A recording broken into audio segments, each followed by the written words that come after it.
এক ছেলে গাছ থেকে আম চুরি করে খাইছে। তখন সেই ছেলেকে এলাকার লোকজনেরা হুজুরের কাছে ধরে নিয়ে এসে বলছে, হুজুর এই আম চোরের বিচার করে দেন। হুজুর তার কিতাব বের করে সমস্ত লোকের সামনে কিতাব খুলে পড়তে আরম্ভ করলো।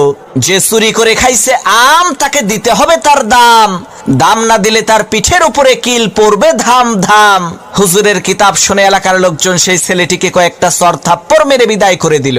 আল্লাহর কি কুদরত! কয়েকদিন পর সেই হুজুরের নিজের ছেলে ডাব চুরি করে খাইছে। তখন এলাকার লোকজন হুজুরের কাছে এসে বলছে, হুজুর মানুষের ছেলে আম চুরি করে খাইছে দেখে বিচার করলেন, এখন আপনার ছেলে তো ডাব চুরি করে খাইছে, বিচার করেন তো দেখি।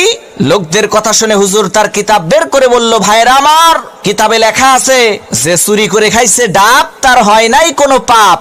তখন এলাকার লোকজন বলল, হুজুর বুঝলাম ডাব খাইলে পাপ নাই, কিন্তু আপনার ছেলে তো একেবারে পাকা জোনা খাইছে। হুজুর তখন কিতাব থেকে পড়লো, যে খাইলো জোনা তার নাই কোনো গুনাহ।